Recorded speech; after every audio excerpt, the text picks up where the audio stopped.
Start करते हैं editorial dictation 100 word पर मिनट की स्पीड से 5 सेकेंड बाद। स्टार्ट। हमास के हमले के बाद शुरू हुए इजरायली आक्रमण का खामियाजा फिलिस्तीन के हजारों नागरिक भुगत रहे हैं। इजराइल का दावा है कि वह चरमपंथी समूहों पर हमले कर रहा है, लेकिन सच यह है कि इसकी चपेट में ज्यादातर नागरिक ही आ रहे हैं। अब तक लगभग 45,000 फिलिस्तीनी मारे जा चुके हैं। हजारों लोग घायल हो चुके हैं। इजराइल वहां मानवीय सहायता भी पहुंचने नहीं दे रहा। ऐसे में हमले से बचे लोग और खास तौर पर बच्चे भूखमरी, रोग और ठंड के शिकार हो रहे हैं। बड़ी संख्या में महिलाओं, बच्चों और बुजुर्गों को शरणार्थी शिविरों में पनाह लेनी पड़ी है। दुखद यह है कि हवाई हमलों के कारण आम लोगों के शरण लेने वाले शिविर भी सुरक्षित नहीं रहे। इजराइल के हवाई हमले में स्कूल, अस्पताल और नागरिक ठिकाने भी चपेट में आए हैं, जबकि इन जगहों पर हमला नहीं करने को लेकर अंतर्राष्ट्रीय कानूनों में स्पष्ट निर्देश है। कुछ समय पहले एक धार्मिक स्थल पर सैन्य हमले में 5 लोग मारे गए थे। उस समय वहां कई विस्थापित लोगों ने शरण लिया हुआ था। बुधवार को भी गाजा पट्टी में अस्पताल के बाहर हवाई हमले में 5 पत्रकारों की मौत हो गई। यानी इजराइल अपने प्रतिशोध में अब पत्रकारों को भी नहीं बख्श रहा है।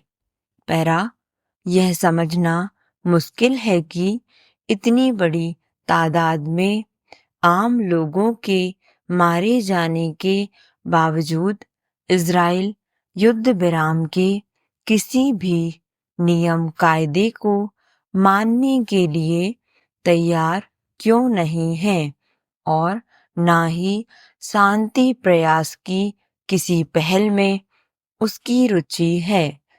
उसकी लगातार नाकाबंदी के कारण भोजन, पानी और दवाओं के अभाव में फिलिस्तीनी रोज मर रहे हैं। भीषण रक्तपात के बावजूद अमेरिका सहित दुनिया के बड़े देशों ने अपनी आंखें मूंद ली हैं। इस समय गाजा के रिहायशी इलाके और सड़कें वीरान हैं। लोग बिजली पानी के बिना जी रहे हैं। गाजा अभूतपूर्व मानवीय संकट से गुजर रहा है।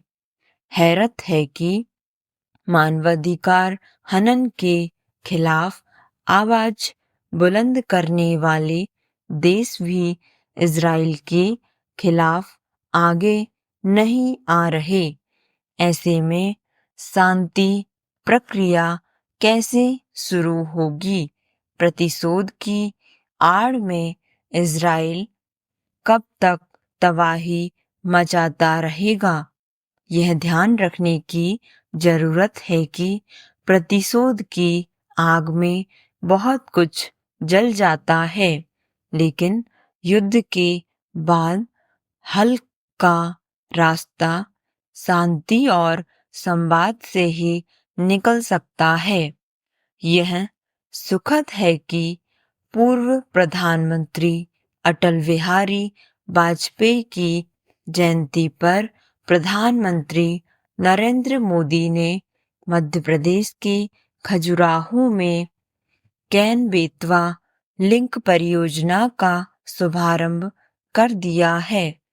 इस महत्वाकांक्षी परियोजना के शुभारंभ से बुंदेलखंड में विकास और प्रगति का एक नया सूर्योदय होना तय है। दशकों से पेयजल और सिंचाई संकट का सामना कर रहे बुंदेलखंड वासियों के लिए यह परियोजना किसी वरदान से कम नहीं है। ऐसा इसलिए कि इस परियोजना से कृषि उत्पादन बढ़ेगा और लोगों की आय में वृद्धि होगी।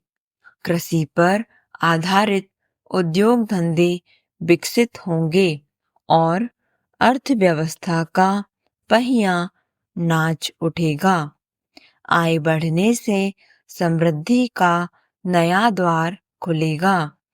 गौर करें तो इस परियोजना से उत्तर प्रदेश के बुंदेलखंड के साथ साथ मध्य प्रदेश राज्य के पन्ना, टीकमगढ़, छतरपुर, सागर, दमोह, दतिया, विदिशा, शिवपुरी तथा उत्तर प्रदेश के बांदा, महोबा, झांसी व ललितपुर जिले जल संकट से मुक्त होंगे।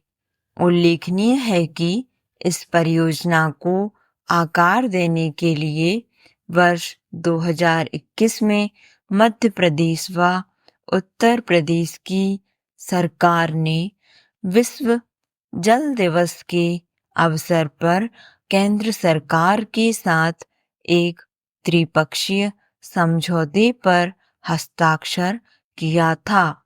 पैरा इस समझौते के तहत इस परियोजना पर तकरीबन 44,605 करोड़ रुपए मंजूर किए गए थे। इसका 90% खर्च भार केंद्र सरकार द्वारा उठाया जाना सुनिश्चित हुआ, जबकि उत्तर प्रदेश एवं मध्य प्रदेश दोनों सरकारें 10% यानी 5-5% खर्च करेंगे। तब केंद्र सरकार ने इस योजना को पूरा करने के लिए 8 साल का समय सुनिश्चित किया। गौर करें तो इस परियोजना का उद्देश्य उत्तर प्रदेश के सूखाग्रस्त बुंदेलखंड में सिंचाई सुविधा उपलब्ध कराने हेतु मध्य प्रदेश की कैन नदी के अधिशेष जल को बेतवा नदी में हस्तांतरित करना है। उल्लेखनीय है कि कैन नदी मध्य प्रदेश के बुंदेलखंड क्षेत्र की एक प्रमुख नदी है, जिसकी कुल लंबाई 470 किलोमीटर है। यह नदी मध्य प्रदेश के कटनी जिले से निकलकर उत्तर प्रदेश में यमुना नदी में मिलती है। कैन नदी 292 किलोमीटर मध्य प्रदेश में बहती है। स्टॉप। धन्यवाद। आपको डिक्टेशन पसंद आई हो तो लाइक और सब्सक्राइब करना ना भूलें।